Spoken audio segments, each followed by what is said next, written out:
You guys are crazy! You're an animal! Get a job!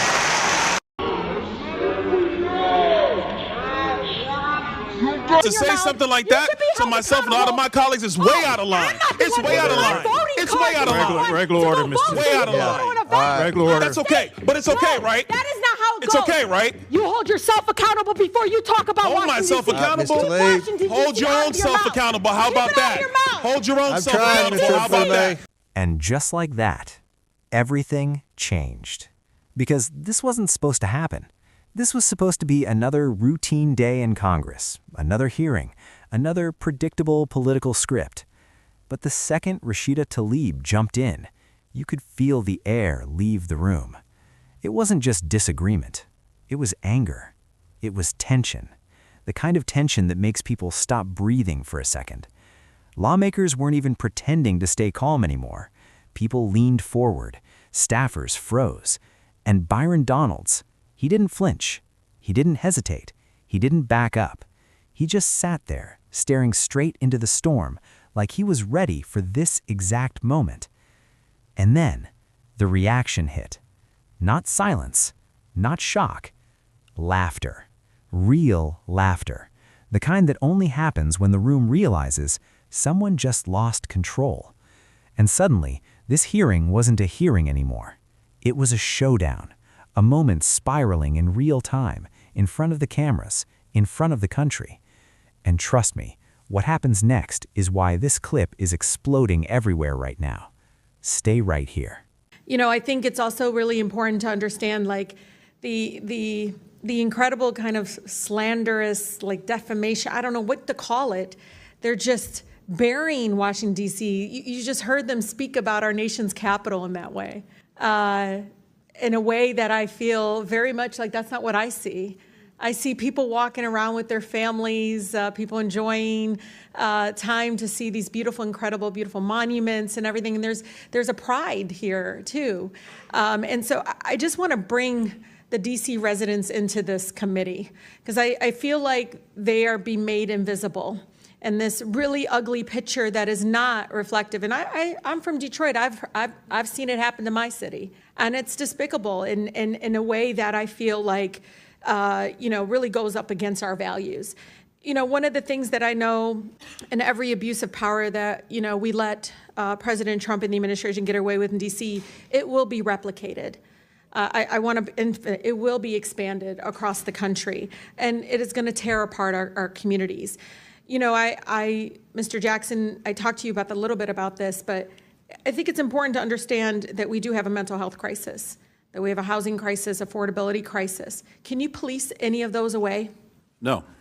You can't police away homelessness. And the way they talk about our homeless neighbors is no wonder there's violence increasing towards homeless neighbors. I see it already, the brutality of it.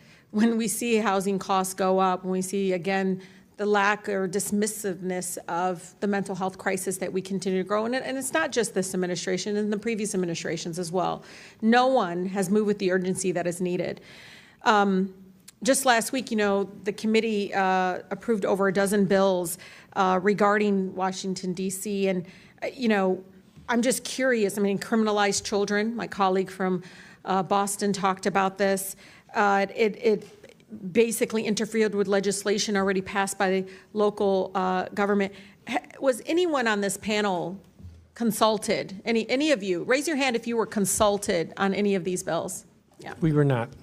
One of the things that, AG, I've been listening to you. One of the bills actually eliminates your position completely. What effect would that have? Completely eliminating your position in regards to be able to do the job that you do to protecting all the families in Washington, D.C. We'll start with the fact that more than 70% of the residents of the District of Columbia overwhelmingly voted for having an independent elected Attorney General. That's right. And that's a recognition of the fact that when an Attorney General is directly accountable to the people, directly responsive to the people, we are much better at doing our job in terms of addressing housing affordability and conditions in slumlords, seniors and consumers who are being scammed, addressing the issues that are most important to D.C. residents, because I am accountable to them. I read wage theft is an issue, workplace discrimination. I mean, there's a number of issues that need to be addressed, and they're not going to address that. They want to paint you all as this ugly, dark, all just out in the street. I mean, the way it's just unbelievable because they all live here. I don't see it. I don't see what they see. I don't understand why we're allowing that to happen, because I actually think it's going to hurt our communities. People are going to look at Washington, D.C. folks in a way that I think is going to be very painful, but also, you know, I don't know, Mr. Jackson, I heard the stories. People didn't leave their homes. They weren't leaving their homes. Businesses didn't see people coming into, I mean, that's what we want in our nation's capital. Stay in your house, don't move, don't go anywhere, stay fearful. It's unbelievable that my colleagues continue again to eject this narrative and this rhetoric in regards to it. But I think it's important, Mr. Chair, just like in D.C. Home Rule was one out of Black freedom struggle in the fight for civil rights, we can't be passive right now. So nobody over there should take anything we say like so personally as if we're attacking them. No, we're attacking a process. We're not attacking people here. And I think it's really important. We need to stand up against this fascist takeover. That's not a bad word. It's a fact. And here in D.C. and across the country, it is so incredibly important, Mr. Chair, that this committee does not allow rhetoric that defames and or paints Washington, D.C. in a way that you all haven't really truly seen. You're just reading it. No, you're just reading it or something off of some. Will the gentlelady yield to a question? Yeah, I think it's really important. Will the gentlelady yield? No, I don't yield. I don't even have time.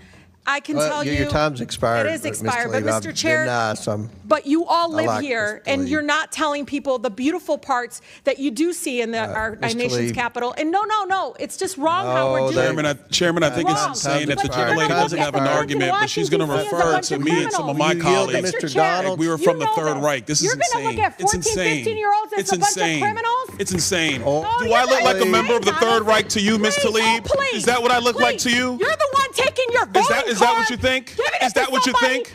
Is that what you think? No, that's unethical. I think it's radical and I think it's insane. And I'll respect everything that you say. But to say something like that to myself and a lot of my colleagues is way out of line. It's way out of line. It's way out of line. Regular order, Mr. Way out of line. Regular order. That's okay. But it's okay, right? That is not how it goes. It's okay, right? And when it was finally over, when the shouting faded, when the room settled back into order, one thing was painfully clear. This wasn't just another political argument. This was something deeper, a glimpse into what Congress has become, a place where tension boils over, where tempers replace leadership, and where viral confrontation is starting to feel more common than actual solutions. Rashida Tlaib pushed hard, Byron Donalds pushed back even harder, and the reaction from the chamber, honestly, it said everything. Because whether people agree with Donalds or not, whether people support Tlaib or not, the truth is, America is watching a system that feels like it's coming apart at the seams. So the real question is, was this accountability or was it pure political theater? I want to know what you think. Drop your thoughts in the comments. And if you want more real breakdowns of the biggest moments shaking up Congress right now, make sure you subscribe, because the next eruption is probably already around the corner. Hold yourself accountable before you talk about Hold Washington, myself D.C. accountable? Hold your own self accountable. How about that? Hold your own self accountable. How about that? Thank you, Chairman. This is my third term on the Oversight Committee. We've been talking about illegal immigration and oversight the entire time. I remember we had a group of this committee that went down to the El Paso section of the border. This was back in February, March of 2021. And during that time period, we were at one of the holding centers, and there were these buses that were coming to the detention facility, and they were picking up 30 kids, 50 kids at random, walking out of the facility. And when I went over to question the bus driver that was transporting these kids, border agents told me, as a member of Congress, that you're not allowed to question the bus driver. And of course, people knowing me, I didn't take no for an answer, and I repeated the question. And I was told that this bus of children was leaving El Paso and going to San Diego. And so what was occurring under the Biden administration is that they were busing unaccompanied minors all across the United States for one reason and one reason only. And that was because they did not want the press to see the pictures of kids in cages. They did not want to see our borders being overrun. They wanted to disperse that problem all through the United States. That is the reckless history of illegal immigration under Joe Biden and the Democrat Party. Mayor Johnston of Denver, you lamented earlier that there were 10 to 11 buses coming per day to your city. Did you ever talk to Joe Biden about why this was happening to your community? Thank you, Congressman. I both reached out to Governor Abbott from Texas. He didn't respond, and I did. Why would you reach out to Governor Abbott of Texas when it is Joe Biden, the former commander-in-chief, that opened up our borders? Why didn't you talk to him? Well, our buses directly were being sent from Governor Abbott in Texas, so that was why we reached out to say we're happy to collaborate on a coordinated entry system. We understand no one state or no one city should bear the entire brunt of this, but let's collaborate. But I did. So I'm glad you said that, because that brings me to my next point. Governor Abbott and Governor DeSantis, when they started moving illegal aliens out of their states who were bearing the brunt of what Joe Biden and Kamala Harris were doing, and they've sent them to Denver, they sent them to Chicago, they sent them to New York, they sent them to Martha's Vineyard. The reason why they did that is because you four could hide behind the realities of illegal immigration on border towns all through our country and on cities and states who did not want to see illegal immigration, but did not have the political representation to go to the White House. And only when it showed up on your doorstep did you get upset. Mayor Johnston, coming back to you, how much did your city spend on illegal immigration? Do you have a round number? Over the last couple of years on all newcomers, whatever their status was, it's around $79 million since 2022. $79 million. Mayor Johnson, Chicago. How much has the city of Chicago spent on illegal immigration? If you're referring to the 2022 up to 2024 of the buses coming from Texas, roughly the same percentage of the state of Texas, about 1% of our overall budget. What is that? Because we don't have the city's budget in front of me. Numbers. It's 1%, and if you want the actual calculation, we can make sure someone. You're the mayor. You don't have the math in front of you. It's 1% of the overall budget over the last 4 years. That's why you're a failing which mayor. is the Mayor same Adams, number that how was much did sent the city from us of New York from the actually state spend of on Texas. illegal immigration? Mayor Johnson, I already asked you. You don't have a hard number, and if you don't have a hard number, you're not running your city well. Mayor Adams, how much did the city of New York actually spend on illegal immigration? $6.9 billion of taxpayers' dollars. $6.9 billion of taxpayer money on a problem that was fostered on the American people. Mayor Wu, in the city of Boston, how much did you spend? We don't ask about immigration status and delivering city You don't services, ask so about we how don't much have money that the city of Boston has spent on illegal immigration? We Are you don't out of your distinguish mind? between immigration status. Do you as manage part your of our budget city or not, policies. Mayor Wu? That is how we keep Mayor our city Wu, safe. do you manage we your have budget or the not? numbers to prove it. I manage my budget. I have a AAA bond rating dating back 10 years. So to the city of Boston, budget. just understand that your mayor does not care how much of your resources she has spent on people who are not citizens The city of of Boston the city of is Boston. sick of having I'm reclaiming people my outside time. Boston Mr. telling Bear, us what Mr. we Bear, I have need. a question for you because I understand Cato's perspective when it comes to illegal immigration. I understand that the Cato Institute for a long time has had a standard of actually having open immigration into the United States. Generally speaking, I don't want to get into specifics. We support legal immigration. We want immigration to be legal. So let me ask you this question, because one of the great libertarians of the modern era, Milton Friedman, famously said, you can either have open borders or a welfare state, but you have to choose. Mr. Beer, what do you choose?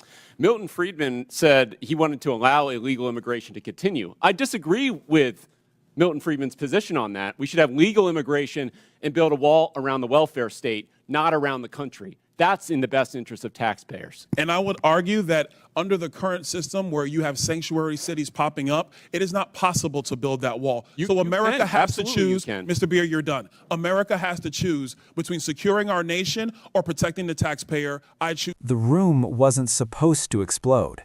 It was supposed to be another routine day inside Congress.